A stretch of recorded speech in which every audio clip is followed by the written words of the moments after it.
Salut à tous et bienvenue dans un nouvel épisode de Débrief 90. Un épisode un peu particulier aujourd'hui.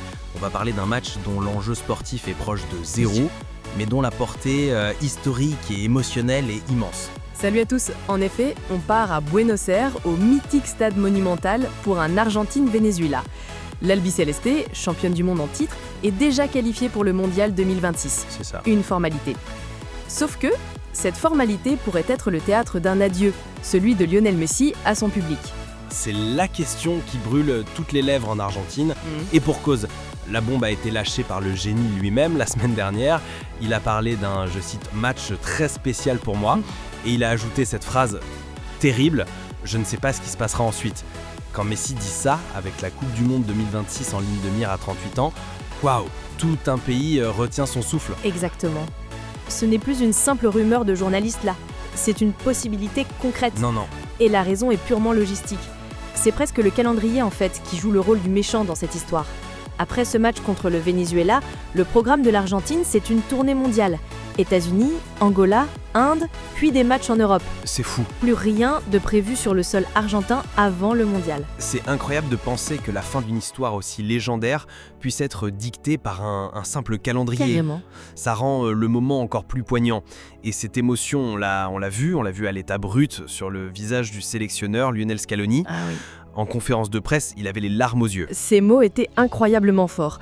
Il a dit, en parlant de Messi, avoir pu l'entraîner a été un véritable plaisir. Et j'espère que les supporters qui se rendront au stade en profiteront également, car ils le méritent vraiment. C'est plus un coach qui parle là. C'est un admirateur, un compatriote qui mesure la chance qu'il a. Il a même promis, si jamais il décide que c'est son dernier match, Oui. nous ferons en sorte d'en jouer un autre. Cette déclaration de Scaloni, c'est la preuve que ce n'est pas un match comme les autres.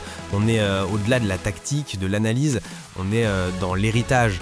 On parle d'un joueur qui a fait sa première apparition à domicile il y a 20 ans, en 2005. 20 ans. Ce match, c'est la potentielle conclusion d'un chapitre long de 2 décennies, une histoire d'amour, compliquée au début, oui, mais qui a trouvé son apothéose absolue. On imagine à peine l'ambiance au Monumental. Chaque contrôle, chaque accélération, chaque passe de la Pulga, tout sera vécu comme un trésor, un souvenir à chérir. Le résultat du match devient presque secondaire, tu vois. L'important, c'est d'honorer la légende, une dernière fois à la maison. C'est une communion. Une communion, le mot est parfait. C'est un moment qui va figer le temps. Le football nous offre parfois ces parenthèses où le score n'importe plus, Exact. où seule l'histoire compte, et là on est plein dedans. On va assister à une page d'histoire, que ce soit un au revoir ou un simple adieu. Et ça nous amène à la question qu'on voulait vous poser. Maintenant, voici une question sur laquelle nous aimerions vous faire réfléchir. Pensez-vous qu'une fédération ou un pays a le devoir d'organiser un, entre guillemets, vrai jubilé, un match d'adieu officiel pour une légende de l'envergure de Messi, plutôt que de laisser le calendrier décider d'une fin aussi abrupte? Ou est-ce que la spontanéité, l'émotion d'un dernier match imprévu comme celui-ci, est-ce que c'est finalement plus authentique? Donnez-nous votre avis en commentaire. Merci de nous avoir écoutés et à très bientôt sur Débrief 90.